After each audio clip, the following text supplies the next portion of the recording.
Hello again, Year 5. We are back with Chapter 17 today, and it's called Operation Popeye. When the party arrived back at the hollow, the stag, squirrels, and rabbits bounded over to them. "How did it go?" Two young rabbits and a squirrel said in unison, hopping up to Pip with twitching noses. "I think we did all right," she said, jumping off Lucia's back. Hans gave her a little wink in agreement as he dismounted G.I. Joe, and smiling, she scampered to the umbrella. Gently running her paws along its carved silver handle and black tarpaulin, and finding it unscathed, she sighed contentedly. "Pip did very well," Madame Fassade said, climbing down from Leon's speckled wing and tenderly placing a paw across her shoulders. "She sure did," G.I. Joe cooed, giving Hans a nudge with his beak. "And this fella too." "We are proud to have you both among us," the hedgehog continued. "With two telephone lines now sabotaged, the enemy will struggle to alert one another when the train falls tonight. Let us thank our new friends, and Pip's umbrella." As Noah's Ark clapped their paws or feathers together, or stamped their hooves, a rosy glow appeared beneath both Pip and Hans's whiskers. "Hans," Madame Fassade said, leading the rat to one side and beckoning Leon and G.I. Joe to follow her. Pip and Lucia joined them, standing beside Henri the stag at the edge of the hollow. "Tonight the train will cross the river through the forest, behind the monastery of Bec. It is quiet there. The only humans are monks praying at their beds, so we will go unnoticed. G.I. Joe and Leon, you will drop Hans and myself at the bridge, then retreat to separate trees. The further away from each other, the better. We must avoid multiple captures, but keep sight of us while we meet the beavers."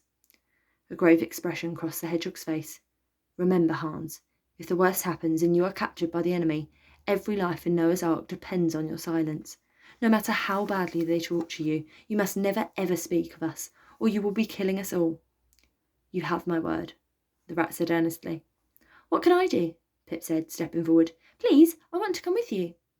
"Absolutely not, ma petite chérie," Madame Fassade said firmly. "Plan Violet was unexpectedly perilous today, and I will not endanger your life like that again. You have already risked too much for one so young." The hedgehog paused, gently taking Pip's face in her own paws. "You reminded me of my hoglets, who I sent to live out the war in a secret place so they could be safe. My heart weeps for them every day, but my duty to them, my country, and my comrades is inescapable. I must fight for a better world for you to grow up in. War is not a place for kittens. It is time for you to rest now." "But I can help," Pip said. But to her fury, Hans and G.I. Joe shook their heads. "It's all right," Lucia cooed. "You can stay with me. They'll be back before you know it." Pip frowned, feeling her hackles rise. "Don't worry," Henri said, noticing the nervous expression on Hans and G.I. Joe's faces. "I'll keep an eye on her too." "We all must rest," the hedgehog said firmly, seeing Pip open her mouth to protest. "Especially before tonight. Even you, chérie. Now, let's eat." The group nodded in agreement and walked together to the far end of the hollow where Noah's Ark mice, rabbits, and squirrels were preparing nuts, berries, and seeds in a large pile. As G.I. Joe and Hans fondly bantered between mouthfuls, Lucia fluttered to Pip, who was eating hungrily beside Henri the stag. "How did you become a member of Churchill's secret animal army?" she cooed. "I've never known it to have a mouse kitten in its ranks." "That's because you're not a member of Churchill's secret animal army, sweetie," G.I. Joe said, gazing fondly at his mate before turning to Pip. "Little lady, Lucia is the most curious creature you'll ever meet. If I had a berry for every question she's asked me, I'd be the fattest pigeon in the world. Remember, a secret is only a secret if it remains unspoken." Giving her a wink, Pip remembered Bernard Booth telling her Churchill's secret animal army motto, and she vowed to herself she would not speak of them. "But we're among friends," Lucia smiled at G.I. Joe. "I'm sorry, honey. I don't mean to pry. I was only trying to make our newest member and her umbrella feel welcome. You've got to admit, they're not your everyday spies." "The place where I lived in London was bombed," Pip said, suddenly losing her appetite. She put the nut she was eating on the ground and felt her whiskers droop on her cheeks. "I lost my whole family that day. The umbrella is all I have left of them. We have lived inside it together like all other Hanway mice before us for over 100 years. "It's beautiful," the white pigeon cooed, eyeing its silver handle wrapped in carved fig leaves and inlaid with gold. "Yes, it's very rare," Pip said after a pause, feeling her chest grow heavy with grief. She could still hear Papa's voice telling her their umbrella's history. It's one of the first to be used in England, and I'm taking it to the Umbrella Museum in the world, the only umbrella museum in the world, where it will be safe. My family always dreamed of going there one day." "Where's that?" "It's in northern Italy." Nearby, ears pricked, and gradually the rest of Noah's Ark looked up from their food to listen. "Northern Italy?" Lucia said, cocking her head in surprise. "But that's enemy territory. Why would you want to be there?" "I'm going to live with my mother's family." "So if you're an Italian, you can't be here as a member of Churchill's secret animal army, then?" "She is as far as you're concerned," Hans interrupted, staring sternly at the white pigeon. Not a whisker on his face moved, and the pigeon blinked self-consciously before looking away. "Aren't you, Pip?" He looked over to her, and immediately his scarred face softened. The little mouse smiled. She didn't mind Lucia asking about her, and she wasn't sure why Hans did. "You bet she is, G.I. Joe Coo. She's the youngest member we've ever recruited. She's damn brave, too. She sailed down the River Thames alone." "That's impressive," Lucia said, smiling at Pip. "And hey, I'm sorry I asked. We've all got our little secrets, and don't worry, honey." She gave her a little wink. "I won't tell anybody. I'm just so excited to have another girl in Noah's Ark. I hope you and me can be like sisters. Us girls need to stick together." Pip enjoyed the thought of having a sibling, especially a daring and pretty one like Lucia. Hans and G.I. Joe behaved as brothers, and the rest of Noah's Ark seemed his closest family. It made sense for her to have a sister too. "I'd like that." Pip nodded and smiled at her new friend, feeling close to her already. "I'm so pleased," Lucia said, fondly embracing her in her white wings. "You can share my coop, and we'll have fun tonight without the boys, you'll see." "But don't you want to go as well?" Pip asked with surprise. She thought Lucia was as adventurous as she was. She was a messenger pigeon after all.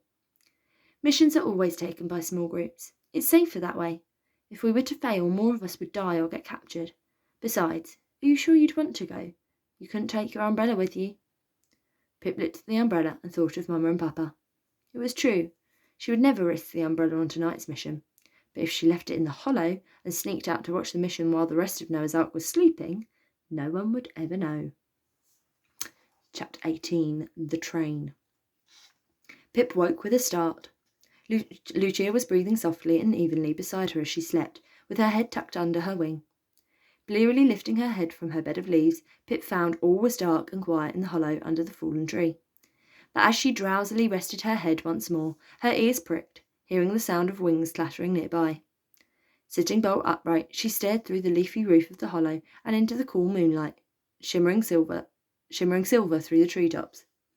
Catching a glimpse of Leon's strong speckled wings flapping in the dark, Pip hastily leaped to her paws and crept out of the hollow as quickly and quietly as she could. Hesitating for one last look at the umbrella wedged safely beside Lucia, she raced forward and chased the birds carrying Madame Fassade and Hans on their backs through the forest. She had not travelled far before a galloping thud charged through the trees behind her. An enormous dark shape vaulted over her, blocking her path on all sides. Standing before her, pointing his great head of antlers down at her, was Henri, flaring his nostrils and stamping the ground. "No, Pip," he said, his large mahogany eyes glistening in the moonlight. "I cannot let you pass." "I'm going," she said firmly, trying to dart out of his way. "No," he said, swiftly blocking her path once more. "It's forbidden." Pip dashed forward, effortlessly weaving around him as if he was not there at all. He galloped after her, hopping and twisting across the ground, trying not to crush her under his hooves. As Pip zigzagged through Henri's long legs, the stag stumbled. He fell to the ground with a crash, and Pip skidded to a halt and collided into his flank with a small thump. "All right, stop it," Henri said, panting heavily. "If I cannot convince you to turn back to the hollow, then I will take you to watch the mission myself. It is not safe for you to go on your own." "Fine," Pip said breathlessly, secretly relieved he would carry her the rest of the way. "Then climb up and keep quiet. If Madame Fassade sees or hears us, we will both be in a world of trouble." Clutching his velvety fur in her paws, she clambered up his body, scaling the length of his back, and up his long neck to the top of his head. Climbing up an antler, Pip smiled with excitement and wrapped her tail tightly round it. Pushing up from his knees and standing tall, Henri cantered through the ground ferns, effortlessly weaving through the trees in great strides that hardly touched the ground. "We're close," Henri whispered after a time, as church bells struck 12 o'clock nearby. He slowed, his breath puffing in and out of his nose. Those bells are coming from the monastery. Pip craned her neck for a better view, but she saw nothing except tall tree trunks creaking gently in the shadows. Looking about, a cold feeling of dread swept over her. I feel like we're being watched, Pip squeaked, nervously searching the gloom. As the bells ceased their toll, only the eerie sound of their breath and the breeze gently sighing through the leaves remained. These trees have seen more than we will ever know, Henri murmured, looking into the treetops and quickening his pace, his hackles betraying a shudder of unease. Hearing water trickle nearby, Henri moved cautiously forward. The forest cleared up ahead in a barren belt through the trees.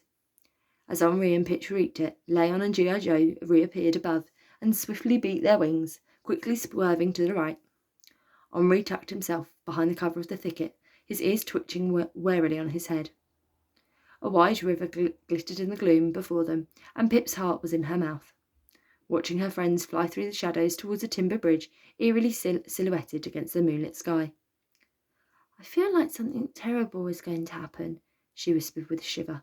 Shh, it's only our nerves. Henri hushed, shifting on his hooves. But what if it isn't? Ma petite amie, he said softly, looking up at the young mouse wrapped around his antler. You must not move or say another word now, no matter how much you want to. If we are seen or heard, it could ruin everything for all of us. Pip nodded, promising herself that she would watch in silence.